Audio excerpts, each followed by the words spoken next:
In the quiet village of Banda, where the sun rose slowly over green fields and the river sang its soft song, there lived a young girl named Sani. Sani was an orphan, small and thin, with skin that glowed like polished wood in the sunlight. She was blind. She had been born that way, and though she had never seen the world with her eyes, she experienced it with every other sense she had. She could hear the songs of the birds better than anyone, feel the whispers of the wind on her skin, and smell the flowers in the river in a way that seemed almost magical. But the people of Banda did not see Sani in the same way. From the day she had been left at the door of the village caretaker, they had whispered and frowned. "She is cursed," they said. "Keep your children away. Don't let her touch your crops or your homes. Trouble follows her." They would shake their heads when she walked by and point fingers behind her back. Some avoided the market when they saw her coming. Others crossed the road so that she would not pass by them. Only a few, very few, treated her with kindness. Sani did not understand why people feared her. She had never done anything to hurt anyone. She smiled at those who smiled at her and spoke softly to those who spoke softly to her. But most of the village looked at her with suspicion, and even the children she tried to play with ran away, calling her a witch. She did not mind being alone most of the time, for she had learned to enjoy the quiet. She listened to the river as it twisted through the fields, she felt the soft grass under her bare feet, and she could tell when someone was approaching from a long distance just by the sound of their footsteps. Every morning, Sani would wake early just as the birds began to sing, and she would walk to the edge of the village. She would feel the morning dew on her hands and face and listen to the river as it ran over smooth stones. She could hear the frogs croaking, the leaves rustling, and sometimes if she was very still, she could even hear the small animals moving in the underbrush. She loved these mornings because no one disturbed her, and the world felt gentle and alive around her. Though she was alone, Sani was not lonely. She had learned to talk to the sounds and the smells around her as if they were friends. She spoke to the river, telling it her thoughts, and she laughed when the wind seemed to respond by swirling around her hair. She imagined the flowers and the trees in her mind, giving them colors she could feel in her heart. She imagined the sky in shades of warmth and cold, knowing the sun would touch her face and the clouds would shade her from the heat. She had a world inside her that no one else could see, and it was beautiful. Yet, the villagers continued to fear her.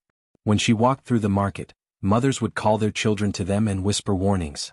The shopkeepers would step aside, leaving empty spaces where she could pass, though she never tried to take anything.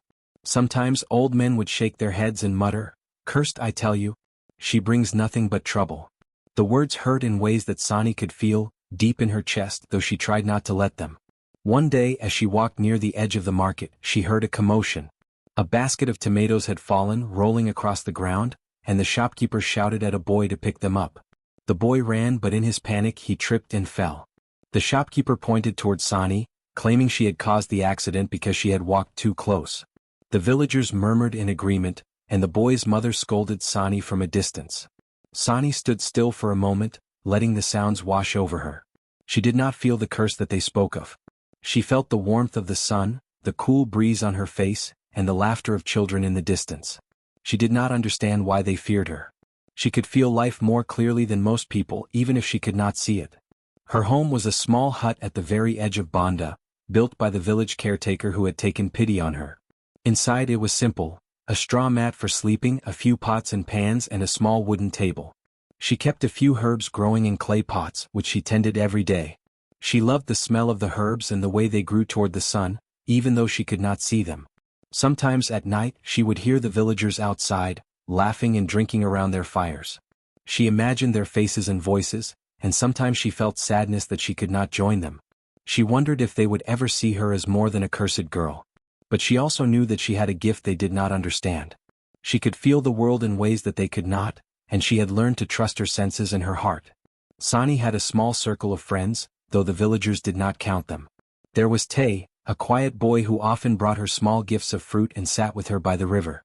He did not care that she was blind.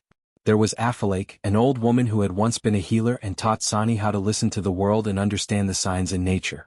And sometimes, there was a small black cat, which followed her wherever she went, curling around her feet and purring softly. These friends made her life rich, even if the villagers thought otherwise. One morning, Sani felt the village unusually quiet. She walked carefully toward the market, her hands outstretched to feel the path. The usual noises of the chickens and children were muted, and even the river seemed to whisper more softly. She did not know why, but something felt different. The villagers were staring at her from their doorways, whispering urgently. She could sense their fear sharper than ever before. As she passed by the baker, she heard him mutter, "She brings the storm again." Sani tilted her head, listening carefully. There was no storm. There was no curse. She could feel the earth beneath her feet, the wind brushing her skin, and everything seemed calm. Yet the villagers would not believe her. They only saw her blindness, not her understanding. In the afternoons she would wander to the edge of the forest. There, the birds would sing louder, the wind would rustle the leaves in complex patterns, and she felt as if the world was alive with secrets meant only for her. She would sit quietly, closing her eyes even more, and let the sounds, smells, and movements tell her stories. She learned to understand the language of nature, hearing the songs of the river, the warnings of the birds, and the whispers of the wind. Even though life was hard, Sani never lost hope. She believed that one day the villagers would understand her. She believed that her gift, which they called a curse, would reveal its true purpose. She did not know how or when, but she held on to that belief like a small flame inside her chest. And though she walked alone most of the time, she never felt truly lonely, because she knew the world was full of life and beauty, if only one knew how to listen. The villagers might have called her cursed. They might have avoided her and whispered about her behind her back. But Sani moved through the world with a grace and a quiet power that no one could see. She listened. She felt. She knew. And she hoped that one day, the people of Banda would hear the truth in the quiet strength of the blind orphan they feared. Strange events began troubling the village of Banda, and life that had once been calm and ordinary grew tense and uneasy. The crops that the villagers had planted with care began to wilt unexpectedly. Corn turned yellow before it was ready, yams shriveled in the soil, and vegetables that had once been fresh and strong now drooped under the sun. No one could understand why this was happening. They tried watering the plants more, covering them with leaves, and even saying small prayers, but nothing seemed to help. The villagers whispered constantly, looking around for someone to blame. Chickens went missing too. Every morning, the hens that had clucked around the village seemed fewer in number. Some villagers swore they saw shadows moving near the chicken coops at night, and they feared that some evil had come to Banda. When the goats and cows seemed restless and refused to eat their fodder, people became more certain that something terrible was at work. They looked at the sky whenever the wind blew too strongly, or when the clouds grew dark without rain.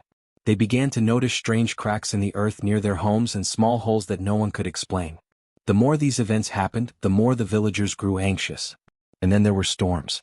Sudden, sharp, and violent, the rains fell unexpectedly, drenching the village and leaving the roads muddy.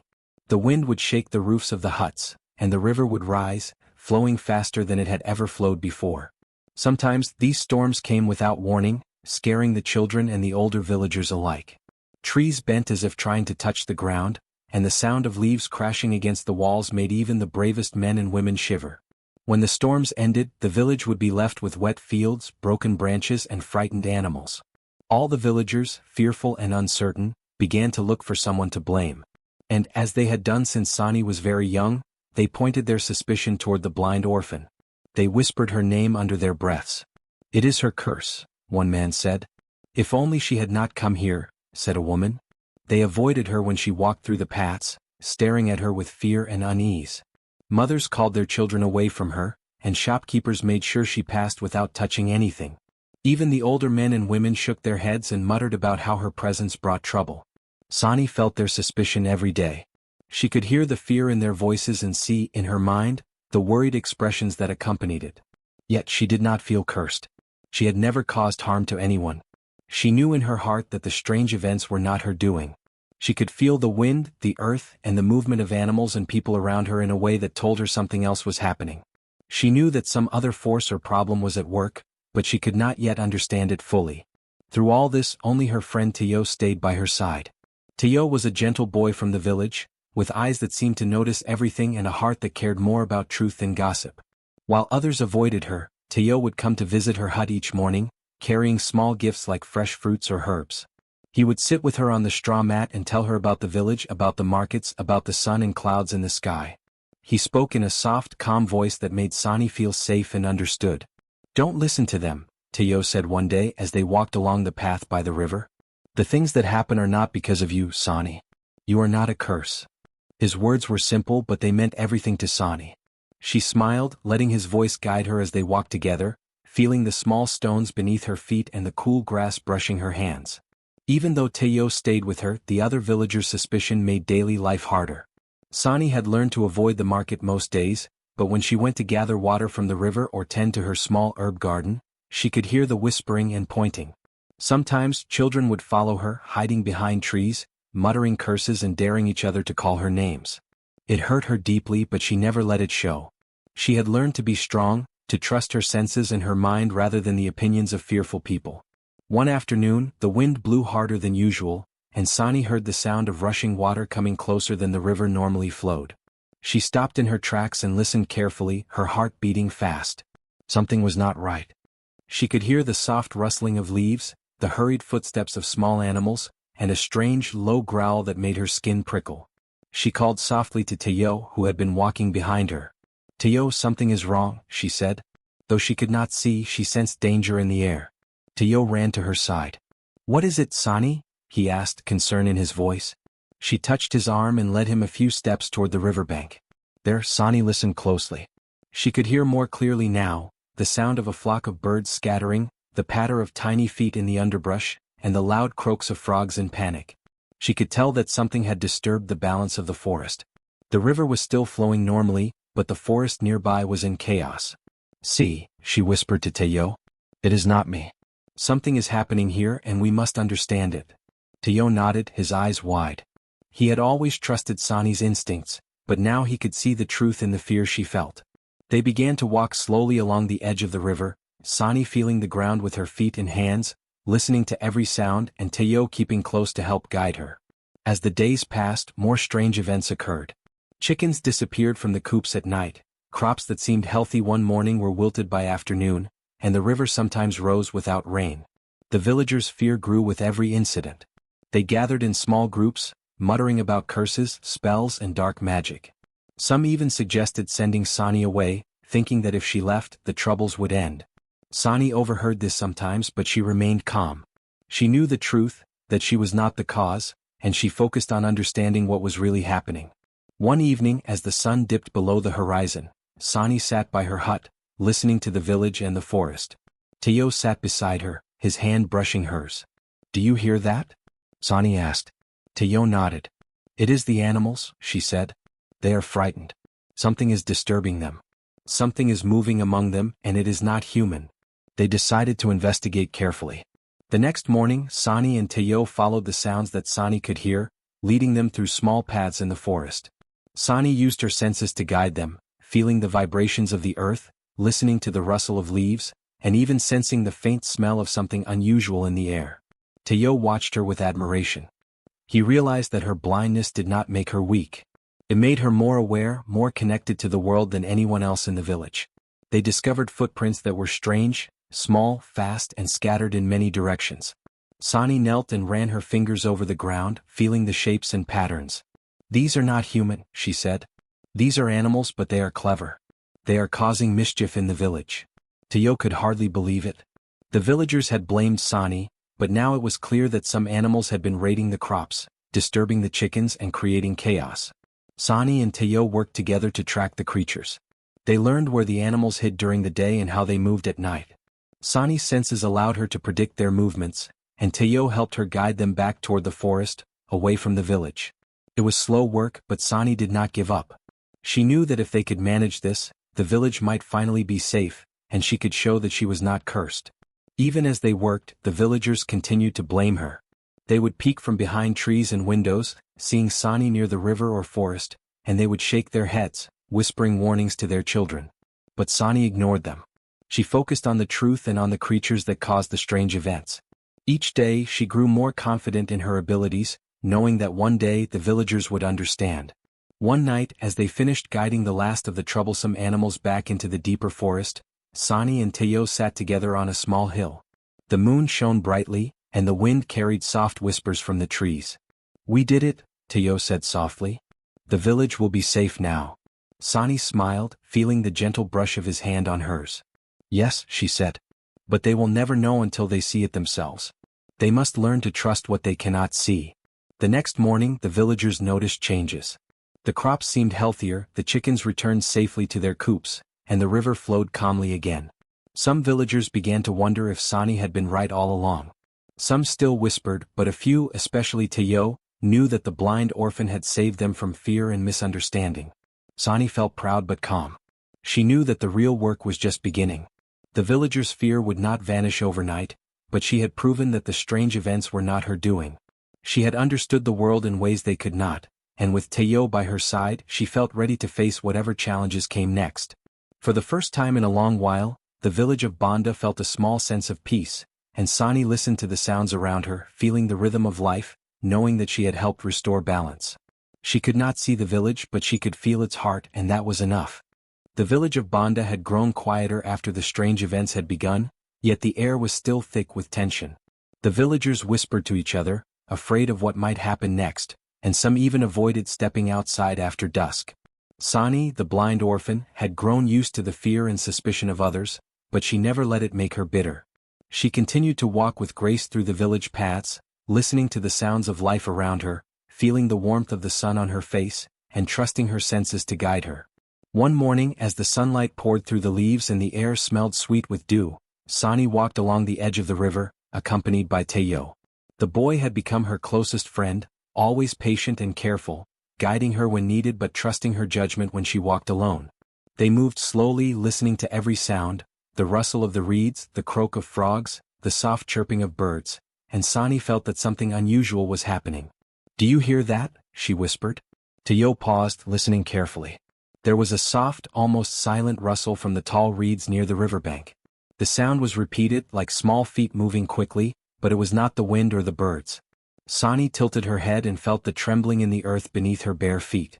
The vibrations were faint but steady, and she knew instinctively that they were not natural. Sani followed the sound carefully, stepping lightly so that she would not disturb anything. Tayo stayed close behind, holding his hand out to support her when the ground grew uneven. They moved toward the source of the trembling, following the rhythm of the steps and the shifting of the reeds. The closer they came, the more Sani could sense the presence of small, clever creatures. They were careful, fast, and mischievous, moving in ways that suggested planning and cleverness. Finally, Sani reached a small clearing near a group of rocks hidden behind the reeds. She could feel the earth beneath her hands and hear the faint squeaks and chatter of creatures inside. Her fingers brushed against a rough surface, which she realized was the entrance to a hidden den. She felt the small stones around it and noticed faint marks of tiny hands dragging things from the village toward this secret place.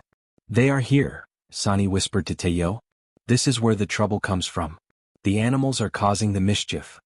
Tayo knelt beside her, trying to understand. "Animals? But the villagers thought it was a curse," he said softly. Sani shook her head. "No, Tayo. This is not a curse. They are clever.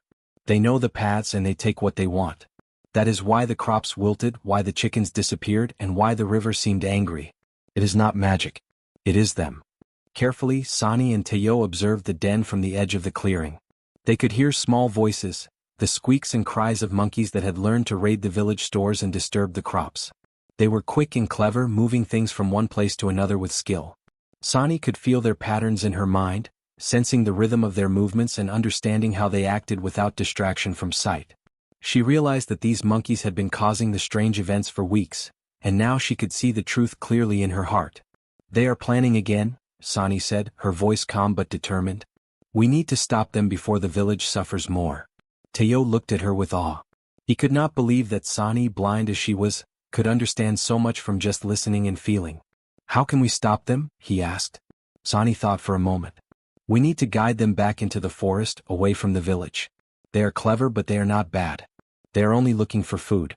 We can trick them, lead them away without hurting them." Together they worked slowly, mapping out the movements of the monkeys in their minds. Sani led Tayo through the tall grass and over small rocks, feeling every detail of the earth beneath them. She noticed the faint scratches on the trees where the monkeys climbed, the disturbed soil where they had dug for food, and the tiny footprints near the river that led to their hidden den. Each sign was a clue, and Sani pieced them together with care. They spent the day preparing. Sani and Tayo gathered fruits, nuts and other food items to lure the monkeys away.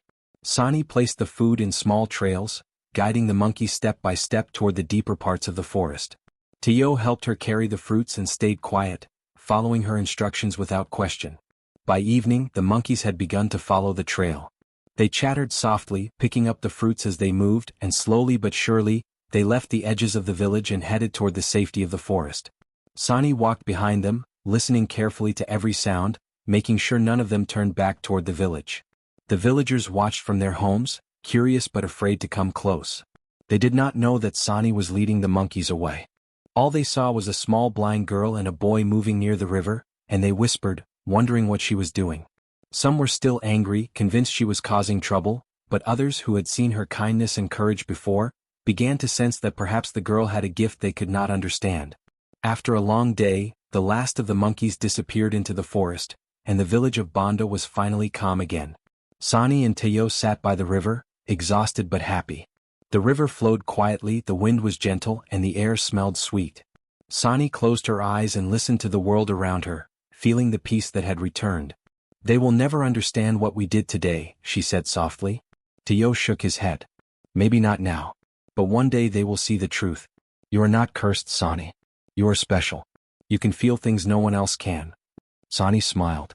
She had always known that her blindness was not a weakness, but now she also knew that it was her greatest strength. She could understand the world in ways others could not, noticing patterns and movements that went unseen by those who relied only on sight. Her heart felt strong, knowing that she had protected the village and uncovered the hidden truth that no one else could see. The next morning, the villagers noticed that the crops seemed healthier, the chickens stayed safely in their coops, and the river flowed quietly again. Some of them began to wonder if Sani had been right all along. She had been blamed for so long, but now it was clear that the strange events had a natural cause. The monkeys had been mischievous, but they were not evil. They had simply been surviving, looking for food in ways that disturbed the humans. Sani walked through the village, feeling the soft earth beneath her feet and the warmth of the sun on her face. She could hear the whispers of the villagers behind her, some curious, some still fearful, but she did not mind. She had discovered the truth, and that was enough. She knew that eventually the people of Banda would learn to trust her instincts and her abilities. Over the next few days, Sani and Tayo continued to watch the edges of the forest, making sure that the monkeys did not return to the village. They set small traps of food that guided the animals away, always carefully, never hurting them. Sani taught Tayo how to feel the movements of the earth and listen to the patterns of the creatures, showing him that there was more to the world than what the eyes could see. Through it all, Sani grew more confident. She no longer feared the whispers or the pointing fingers of the villagers. She knew the truth, and that knowledge gave her strength. She could sense danger, understand patterns, and protect the village in ways that no one else could. Her blindness, which some had called a curse, was actually her gift. It allowed her to focus on what mattered, to feel the world deeply, and to understand its hidden truths. One evening, as the sun set behind the hills, Sani sat by the river with Tayo. The wind carried the sweet smell of flowers and the faint sound of the forest waking for the night. "Do you think they will ever understand?" Tayo asked. Sani closed her eyes and listened. She could hear the river flowing, the frogs calling, and the leaves rustling softly. "Some of them may never understand," she said. "But it does not matter. I know the truth, and that is enough. I can protect this village even if they do not see me for who I really am." Tayo smiled. He had learned more from Sani than he could ever explain. Her courage, patience, and understanding of the world inspired him. He knew that she was no ordinary child. She was special, and one day the villagers would see it too. And so, the village of Banda returned to its quiet rhythm. The crops grew steadily, the animals were safe, and the river flowed calmly. The villagers still whispered about Sani, but now some of them paused, noticing how carefully she walked, how she seemed to sense everything, and how she moved with a quiet confidence that they could not understand. Sani had uncovered the hidden truth. She had discovered the real cause of the village's troubles, and in doing so, she had proven that she was not cursed. She was a protector, a guide, and a child who could understand the world in ways others could not. And though the villagers might not fully see it yet, the truth was clear to her, and that gave her a sense of peace and purpose that no fear could ever take away. The village of Banda had grown restless. Even after Sani and Tayo discovered the hidden den of the monkeys and began guiding them back to the forest, the villagers still feared misfortune. They watched cautiously from their homes, whispering to each other, unsure if the strange events had truly ended. Chickens still pecked nervously at the ground, crops looked healthier, yet the fear in the air had not disappeared. Many villagers, unwilling to admit their mistake, still kept their distance from Sani. But Sani, blind though she was, had grown confident in her knowledge and abilities. She knew the monkeys were clever, mischievous, but not evil. They had been taking food and disturbing the village because they were hungry and curious, not because they wanted to bring harm. Sani had spent days learning their patterns, understanding their movements, and noticing the sounds they made as they scurried through the village outskirts. One morning, Sani sat outside her hut, feeling the warmth of the sun on her skin, listening to the soft hum of life around her. Teo was beside her, ready for the next step.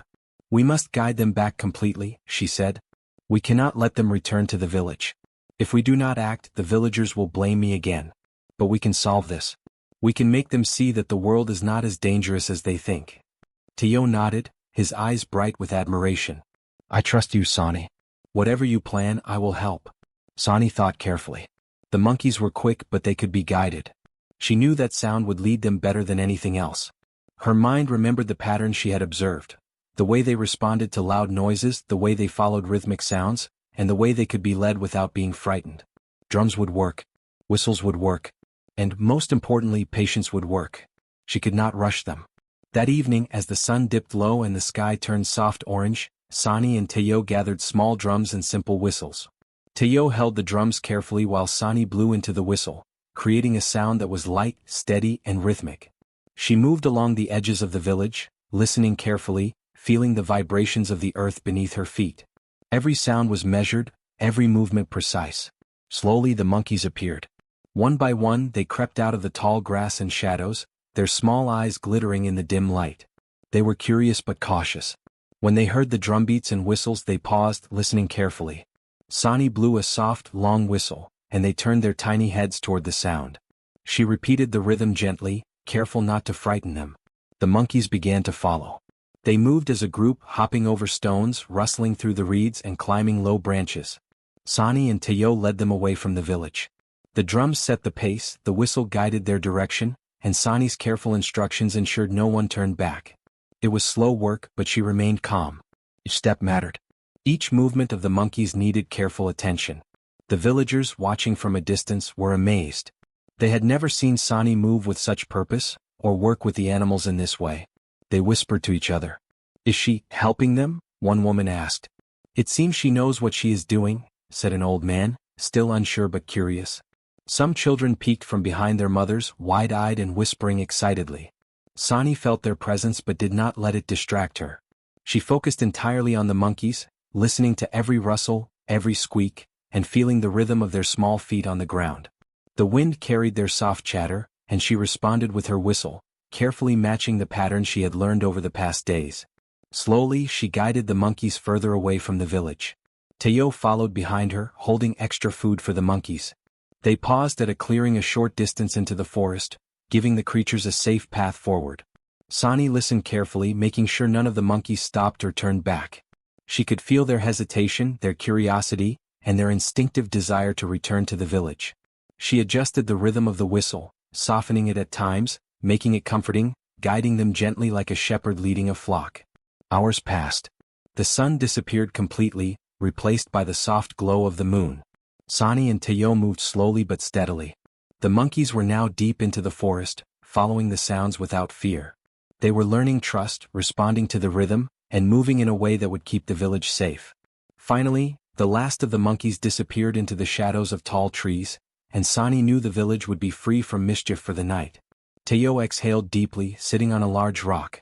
"We did it," he said. "The village is safe." Sani smiled softly. "Yes," she said. "But now the villagers must see the truth. They must know that I never brought harm. I only listened and acted." The next morning, as the villagers went about their daily routines, they began to notice the changes. The crops were stronger, the chickens returned to their coops, and the river flowed calmly without sudden disturbances. They whispered to one another, puzzled and amazed. Some old men who had blamed Sani stepped closer, trying to understand. Mothers watched their children play safely, and for the first time in weeks, there was a sense of calm in Banda. Slowly the villagers began to approach Sani. She was walking along the path near her hut when one woman came forward. "Sani," she began hesitantly. Sani stopped and listened. We saw what you did last night. You guided the monkeys, you saved the village." Sani nodded, smiling gently. "It was not magic. It was listening, watching, and understanding. That is all." The villagers were quiet for a moment, realizing that the blind orphan they had feared for so long was not cursed. She had used her gift, her ability to feel, to hear, to understand, to protect them. Children stepped closer, curious and eager, asking questions about how she could know so much without seeing. Sani laughed softly, answering their questions patiently, showing them that being blind was not weakness but a different kind of strength. Teo stood beside her, proud and smiling. He had always believed in her, but now the villagers could see too. They began to understand that Sani's blindness allowed her to notice what others could not. Her gift was unique, special and valuable. The whispers of fear and suspicion slowly faded as amazement and respect replaced them. Over the next few days, the villagers began to speak kindly to Sani. Some apologized for their harsh words, admitting that they had been wrong to blame her. Children, once afraid, began to play near her again, asking her to tell stories about the river, the forest, and the animals. Sani welcomed them, her heart warm with the knowledge that she was finally being accepted. Even the elders, who had once muttered about curses and misfortune, approached her with curiosity. "How did you know?" one man asked. "How could you guide the monkeys and protect the village?" Sani smiled, feeling the gentle breeze brush her face. "I listened," she said simply. "I felt the world and I followed its patterns. That is all it takes." The villagers were amazed at the truth. They realized that the misfortune had never been caused by a curse, and it had never come from Sani. It had been nature, animals, and circumstance, and Sani, with her unique abilities, had solved the problem where others could not. From that day forward, Sani was no longer feared. She was respected. Children followed her with curiosity, and the villagers asked her for advice on problems they could not solve. She walked through Banda with confidence, her heart light, knowing that she had turned suspicion into understanding. Teo stayed with her, helping when needed, but Sani led the way. She had learned that her gift, her ability to sense, feel and understand, was powerful and valuable. The villagers may not have understood it fully, but they had seen it in action, and that was enough to earn their trust and respect. As the sun set over Banda, casting a golden glow over the huts and fields, Sani and Teo sat by the river. The forest was quiet, the monkeys safely in their home and the village finally calm. "We did it," Teo said softly. "You saved us all." Sani smiled, closing her eyes and feeling the gentle wind. "We did it together," she said. And the village has learned that what they feared was never true. They have learned that fear can hide the truth, but the truth is always there if you know how to listen. For the first time in a long while, Banda felt safe, calm and full of life. And Sani, the blind orphan who had been thought cursed, walked with her head high, proud of her gift, and ready for whatever the future might bring. The village of Banda had never been as quiet or as calm as it was now. The crops were strong and green, the chickens wandered safely in their coops, and the river flowed steadily without sudden floods. The wind carried the soft scent of flowers and earth, and the people of the village began to feel a sense of relief they had not known for weeks. Sani, the blind orphan, walked through the village paths with her usual gentle grace, listening to the sounds of life all around her. The fear that had shadowed her life was slowly fading, replaced by curiosity and respect. For years, the villagers had whispered that Sani was cursed. They had watched her carefully, avoiding her when she walked through the market, warning their children to stay away from her, and muttering under their breath about the misfortune she supposedly brought. But the strange events that had troubled the village, the wilting crops, the missing chickens and the sudden storms, were all revealed to have a natural cause. The mischievous monkeys that had raided the stores and disturbed the fields were guided safely back to the forest by Sani and her loyal friend, Teo. The villagers were amazed. They had never realized that the quiet, blind girl they had feared could see so much through her other senses. They had never imagined that her blindness was not a weakness but a strength. Slowly, one by one, they began to approach her, some with hesitation, some with curiosity, and some with a mixture of both. It was the elders who came first. They had always been the most suspicious, shaking their heads and muttering about curses, yet they could not deny what had happened. They had seen the monkeys being led away, and they had witnessed the calm return to the village. Now they stood before Sani, speaking softly. "Child," one of them said, his voice trembling, "we were wrong to fear you. You have done what none of us could do. You have saved our village." Sani smiled, her heart warm. "I only listened," she said. "I only felt what others could not. That is all." Her words were simple, yet the villagers understood. The fear and suspicion that had dominated their hearts for so long began to melt away, replaced by admiration. They saw Sani not as cursed but as gifted. They saw her patience, her courage, and her wisdom. They realized that what they had feared for so long was actually a blessing in disguise. Children, who had once run away from her, now approached cautiously, peeking from behind their mothers or stepping forward with shy curiosity. "Sani," one small boy said, "can you tell us how you knew where the monkeys would go?" Sani laughed softly, a sound that was bright and warm like sunlight.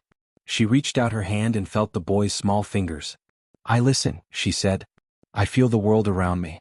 The animals, the wind, the river, they all speak if you know how to hear them." The children were fascinated. They gathered around her feet, asking questions and waiting for her stories. Sani told them about the river and the reeds, about the wind and the sounds of the forest. She taught them how to listen, how to feel, and how to understand the world beyond what the eyes could see. The children laughed and clapped, thrilled by her stories and amazed by her knowledge. The villagers watched, some still cautious, but many began to see Sani in a new light. They apologized to her, one by one, for their harsh words and their fear. "We were wrong," said a woman who had once pulled her children away from Sani. "We did not understand. Forgive us." Sani smiled gently. "There is nothing to forgive," she said. "You only feared what you could not understand. That is natural. Now you know the truth." Even the shopkeepers, who had once refused to sell her food or call her by name, approached. "Child," one said, "you have taught us that seeing is not everything. You have shown us wisdom we could not see before." Sani nodded, feeling a warm glow in her heart. For so long she had been alone, misunderstood, and feared. Now, finally, she felt accepted. She realized that her blindness, which had been seen as a curse, had allowed her to notice what others could not, to hear what others ignored, and to understand the hidden truths of the world. What they had thought was a curse was, in fact, a gift. Teo stood beside her, proud and smiling. He had always believed in her, but now the rest of the village could see too. He whispered softly, "They see you now, Sani. They understand." Sani laughed, a soft, musical sound that seemed to blend with the rustling of leaves and the gentle flow of the river. She felt light and free, her heart dancing with joy. "Yes, Teo," she said. "They are learning. And that is enough." From that day on, Sani became a respected member of Banda. The villagers sought her guidance for small problems and listened to her advice for matters they could not solve. She walked freely through the markets and fields, greeting people with a smile and hearing their voices in return. She was no longer the child to be feared but a symbol of patience, wisdom, and quiet strength. The children loved to sit at her feet, listening to her stories of the forest, the river, and the animals. They learned to respect the world around them, to notice the small things, and to feel the earth beneath their feet. Sani taught them that the world had many layers and that sometimes, understanding came from listening and feeling rather than seeing. The villagers began to tell each other about the blind girl who had saved Banda, and her story became a legend in its own right. Mothers would tell their children, "Listen carefully, for Sani hears what others cannot." Fathers would nod in agreement, admiring the courage and wisdom of the girl they had once feared. Even travelers passing through the village would hear of Sani and marvel at the story of the orphan who had turned fear into understanding. Sani herself remained humble. She did not seek praise or recognition. She continued to walk through the village, tending to her small garden, listening to the river, and feeling the world around her. She spent time with Teo, teaching him what she had learned, and together they explored the edges of the village and the forest, always careful, always patient, always attentive. One morning, as the sun rose over the green fields and the river sparkled in the light, Sani stood at the edge of the village and listened. The wind whispered through the trees, the birds sang, and the animals moved peacefully. She felt the calm in the earth, the balance that had returned, and she smiled. Her heart was full of joy, for she had not only saved the village but had also helped the villagers understand the world in a deeper way. Children ran past her, laughing and calling her name. Villagers greeted her warmly, asking her advice and listening carefully to her words. The fear and suspicion that had once dominated Banda had vanished, replaced by trust and admiration. Sani knew that her gift, the ability to sense, feel, and understand, was finally appreciated. That evening, Sani sat by the river with Teo, watching the sun sink behind the hills. The sky was painted in shades of orange and pink, and the river reflected the colors in a gentle shimmer. "Do you think they truly understand now?" Teo asked. Sani listened to the soft sounds of the water and the rustling leaves. "Some may not understand completely," she said, "but they have learned to trust. That is enough. Fear cannot live where understanding grows." Teo nodded, feeling a sense of peace wash over him. He had seen Sani face fear, suspicion, and misunderstanding, and he had witnessed her patience, courage, and quiet strength. Now he knew that she had changed the village forever. Sani closed her eyes and felt the gentle breeze on her face. She felt the earth beneath her, the water flowing nearby, and the life of the village around her. She had faced the whispers of fear, the accusations of curse, and the doubts of the villagers, and she had shown them the truth. What they had thought was a curse had been a blessing all along. Night fell over Banda, and the stars shone brightly in the clear sky. Sani sat quietly, listening to the world she loved so much. She knew that she had found her place, that she had earned the respect and admiration of the people around her, and that she had helped the village see the world in a new light. She was no longer alone, no longer feared, no longer misunderstood. The villagers, too, slept with a new sense of peace. They had learned a valuable lesson, that sometimes what seems like a curse is actually a gift, and that understanding comes from listening, feeling, and observing the world with an open heart. In the days that followed, Sani continued to walk through the village freely. She laughed with the children, spoke gently to the adults, and tended to her garden by the river. She had learned to trust herself and her abilities, and she had taught the villagers to trust her as well. And so the village of Banda thrived. Crops grew strong, animals stayed safe, and the river flowed calmly. The villagers had found trust and understanding, and Sani, the blind orphan who had once been feared, became a beloved, respected, and cherished part of their lives. Her heart was full, her spirit light, and she knew that what others had called a curse was truly a blessing in disguise. She laughed freely, played with the children, and walked with confidence through the village she had saved. The whispers of fear had been replaced by songs of admiration, and Sani finally knew that she belonged.